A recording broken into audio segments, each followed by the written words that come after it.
Correcteur News TV, Awande correction, il y a news tout. Donc Awande, on assure quoi. Suivez Correcteur News TV pour avoir toutes les informations crédibles et fiables. Correcteur News avec Yemoko Rachou. Rachou, la caramel, check.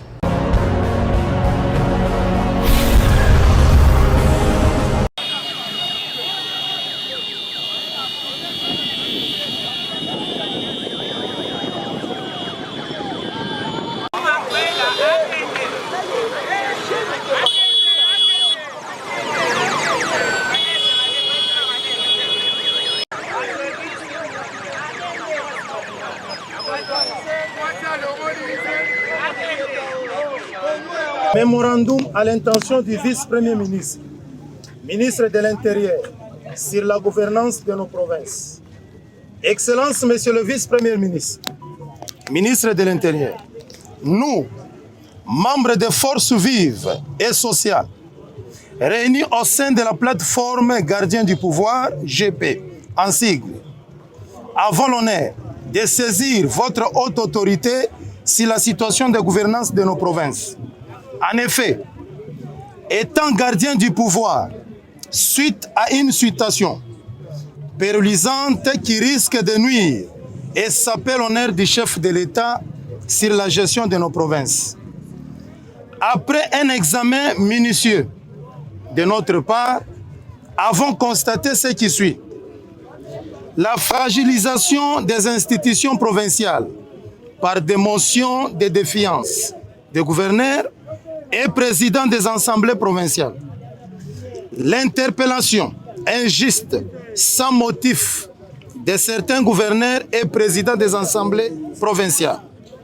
Eu égard à ce qui précède, les gardiens du pouvoir ont pris à titre illustratif le cas du gouverneur de la province de Lualaba, à la personne de son Excellence, M. Mouyej Manguez Massirichard, qui du reste est bloqué à Kinshasa pour des raisons que nous ignorons jusqu'à présent. Pour la cohésion nationale, la sécurité et la paix durable au Lualaba, les gardiens du pouvoir demandent 1. L'autorisation du retour de son Excellence Manguez Massirichard afin de continuer la vision du chef de l'État dans sa province. 2. Le respect des textes qui garantissent l'état de droit, cheval de bataille de son Excellence, Monsieur le Président de la République, Félix Antoine Tshisekedi Tshilombo, prône l'égalité de tous devant la loi. Étant donné que son Excellence, Mouyej Manguez Mas, n'est ni visé, ni par une quelconque motion, ni par une poursuite judiciaire, son retour est impératif qui s'impose. Vu l'urgence et la nécessité pour le développement de Lualaba, les gardiens du pouvoir se réservent le droit de mener des actions pacifiques de grandes envergures pour que ces derniers soient rétablis dans ses droits. Les gardiens du pouvoir dénoncent avec force et énergie cette triste réalité que nous ne savons qualifier dont est victime le digne fils de la République et terroir de Lualaba. Les gardiens du pouvoir restent convaincus que la mise en œuvre de toutes les recommandations contribuera énormément à la cohésion nationale. Ça sera justice. Ainsi, les gardiens du pouvoir lancent un vibrant appel solennel à votre Excellence à bien vouloir intérioriser et mettre en œuvre l'ensemble des recommandations ci-dessus pour que l'installation d'un état de droit soit au centre de l'action gouvernementale de la République démocratique du Congo. Vous remerciant d'avance pour votre prédisposition à répondre rapidement aux préoccupations des gardiens du pouvoir. Nous vous prions d'agréer, Excellence, Monsieur le vice-premier ministre, ministre de l'Intérieur, l'expression de nos sentiments patriotiques et francs pour les gardiens du pouvoir.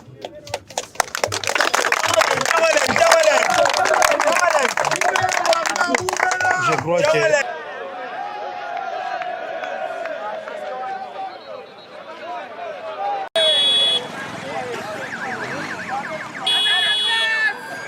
Soki Lelo, gardien du pouvoir, to réunir Batu, to réunir population, to réunir Bikolo Nyonso, parce que tozo telemela tribalisme. Toye komona ke Batu bazo bundisa chef de l'État.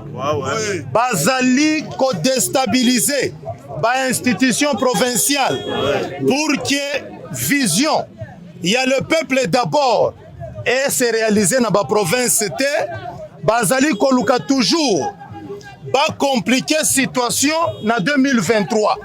Des gardiens du pouvoir. Tomoni que il faut tosenga na bakonzi ya mboka na chef de l'État, ministre de l'Intérieur, premier ministre, pour que baye ba moyen ya kokata hémorragie, surtout oyo ezako se préparer na Lualaba. Mouye Jimankez Richard Azali interpellé plus de 8 mois. Il fallait bayebi ça y est. Pour nini ba interpeller ye. Ba fandisi ye. Toye komona ke tribalisme na Lualaba et comme na degré moko oyo tokoti kolobate. Nde tolobi boye. Biso gardien du pouvoir. Toza wana pona état de droit. Toza wana pour que gouvernement a respecté mibeko. Tosengi d'abord bazongi sananu muyej. Soki ata boko destitué ye, mais bon respecter mibeko ya mboka.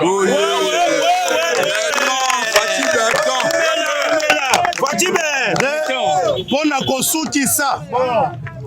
Pona kosukisa. Topesi mise en garde. Na ba oyo baza ko menacer toujours tribu à chef de l'État. Biso tozali tolingi ke Congo tozala bomoko.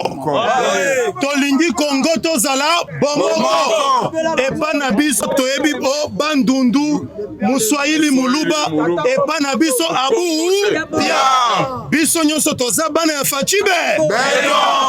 Na kosenga na vice-premier ministre azwa ba résolution semaine prochaine toko banda ba action pour na soutenir état de droit na de démocratie. Na pesibino merci mingi.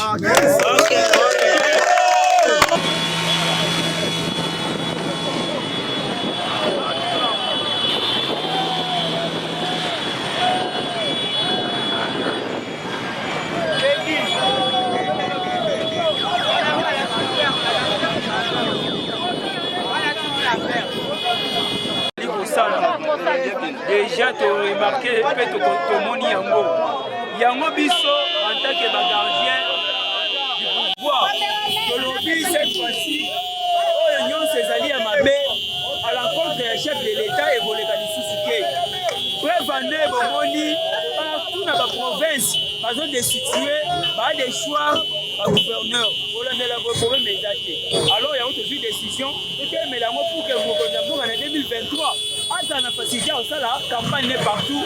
Je salue l'idée et je vous remercie. Merci beaucoup.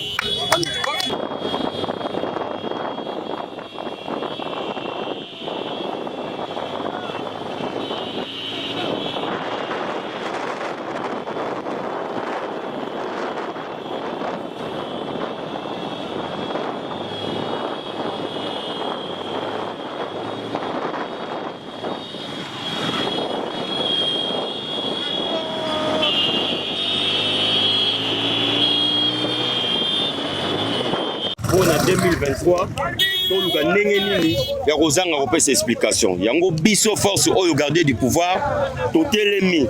Tozali wana pona garder pouvoir ya chef de l'État. Ezala yo ministre, ezala yo nani. Soko tenga mika ndero ya vision ya chef de l'État.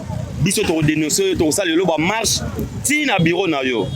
Tozali pe ko mettre en garde bandeko na biso oya elo ya tribalisme o bazali koyake.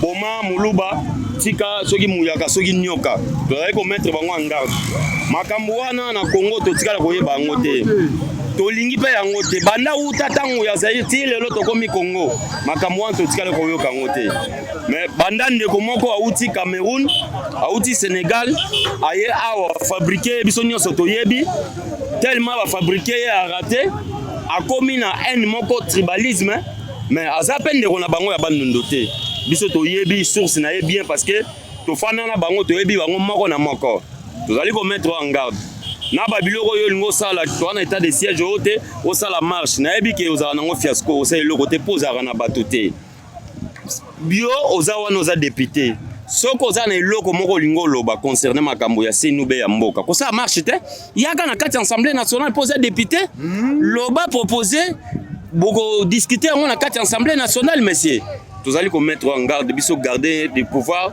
tozali déterminer oyo nyonso kotenga na vision chef de l'état akomona biso na nzela na ye biso tozala wana pour na garder pouvoir chef de l'état za boyete yango wana tozali koloba na bino c'est bon beto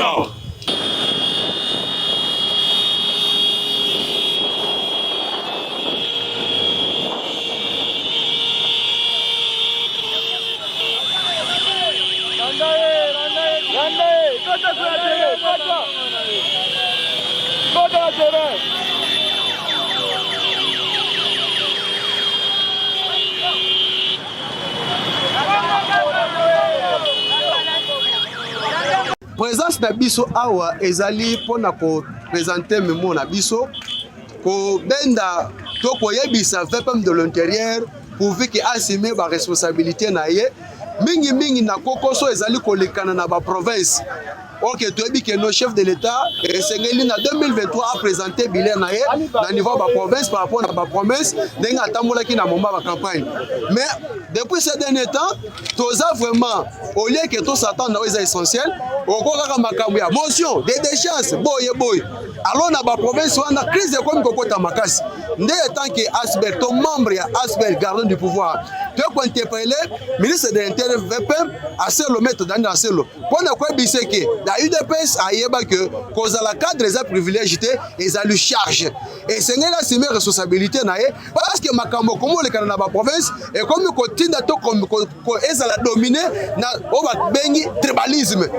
Or biso na UDPS to tigala kotangela to kolanda makolo wana te. Non so nezali ko kende pamba te okomona viba crise ezali koleka na bakata ba province mingi na province ya Lwalaba. O to mona kende kona biso Richard Muyej depuis ba interpella ye kino lelo atikala kozonga te. Toko mituna siriba azali ko sala musala na te pona nini. Soki ki réellement ba effet on va reprocher ye ezali valable. Et sengeli ke ba kende na va légal pona ko faire respecter état de droit.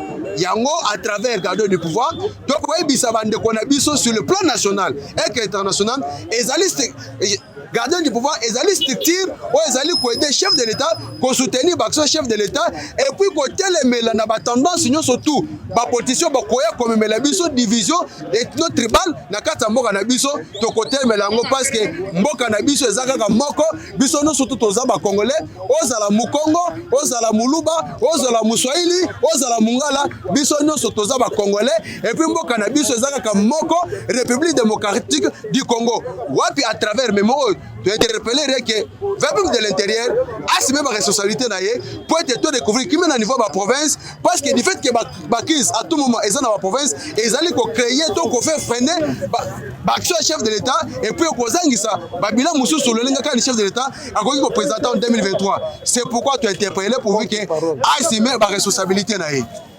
oui Naza fédéral peut porte-parole à GP na lobby boya toza awa toza kolite pona ke le respect à bateste ezala bo utai komona eloko utai koleka avant-hier na aéroport ya Njili le président ya assemblée provinciale ya Kasai Oriental bakangi ke akende te baza ndenge moko na kan ya l'excellence Muyej bobombi batuka na kina awa sans explication sans nini batu babanda kende kotuna kuna total il y a au moins 11 provinces où ils sont déstabilisées. Bamsusu ba déchoir bango, bamsusu ba destituer bango, mais ba ka oto za kolobela. Ata oyo ba destituer bango, ba organiser ba élection kuna. Ba oyo ba na problème te, boye bombi bango kana Kinshasa et puis en 2023 ba ko ya kotuna biso, o mona neti na ka ya liwa ya nani? Ya les patriarches Kyungu. Eza ba biloko moko pe ya son âme, eza ba biloko moko il faut ko apaiser ba tension ya bato. biso toza na bandeko kuna toboyi neti Lualaba ekomi dépotard ya mutu nyonso tu ata coiffeur ya nani akokende kuna ke kosala banani. Nous sommes au milieu du village. Nous, quand il y a de l'injustice, on va tokotelemela yango tina suka vraiment. C'est pour cela soki bakozongisa mutu nanu azongi kuna, soki bakoluka motion ou bien bakoluka soki ndenge nini après basali yango, mais quand dans le vide boy tokotelemela yango biso, c'est ça les gardiens du pouvoir. Quand il y a injustice totelemi, quand il y a à encourager tokolobela yango neti derrière Mikole Koya tokopesa ba brevet d'excellence na bato basala msala ya bien lokola ba Gilles Lingeti. C'est pour cela nous voulons que Lualaba wana c'est le poumon. Hein? C'est le poumon ya Congo. Il faut qu'il y ait vraiment mutumo ya expérience. Non. Omoni ya Congo central, tomoni document ebimi. Ya ke ba ibaki. Yo la kisanga, yo za journaliste chevronné. La kisanga place ba bimisa vraiment document ya batu ya Lualaba. Papa totika lina 2 ans. Totika ba polémique pa pamba wana. Biso nyonso tout toza na Congo toza na besoin, c'est le président Félix qui sera redevable. Tango ba wanda ko ba kuna bato andani ya Lualaba babilo kona yango yeo babombi ndeko na biso po eza bena boy tolingi ba désordre wana te bato ba banda ko profiter derrière ba kao po ba banda ko s'enrichir te biso to boy nous allons nous to côté semaine prochaine to ko banda ba action de grande envergure oya lelo balobi o to se limiter non mais on sous to yo que la paix mutute. Merci. Naza vraiment déçu na ba comportement ozo le kanamboka na biso. Alors biso tant tozo ki pouvoir ezaki poto instaurer état de droit. Vraiment. La démocratie. Mais tozo mona lelo ezana bato bazo subir injustice moko na roban noctoire. Eza bien te. Tozo zo ka ya Lualaba. To mona ki le gouverneur monsieur Mouej ayaki awa ba na ko interpeller mais ti lelo asali ba mwebele ayeba azoyeba na kozonga te. Et là, on y va reprocher. Tu as qui dossier à IGF, mais si le tozo monaté, il y a Congo central, la base a besoin de soit mon document, c'est clair. Mais il y a le gouverneur Mouyej, tozo mona et le remorté, c'est flou. Alors biso, tant tozo pouvoir oyo, en tant que tozo gardien à pouvoir oyo, tozo a besoin de justice, tozo a besoin mutunyo à se retrouver. Donc, ba meka kozongisa excellence. Ba me raison sa gouverneur Mouyej na Lualaba a que ne continuer musala na ye. Toza na besoin zonga que continuer musala na ye. Soki selon vision chef de l'état. Soki que ezana problème il faut biso ba gardien de pouvoir tout monde na yango. Ozo moi ba exception que ezabo tout monde na ezate que bozolonga mtubongo ni par motion moko ya défiance ezate. Tolingi vraiment bazong c'est la biso le gouverneur Mouyej na Lualaba. Et l'obso tolingi to sengi yango wana.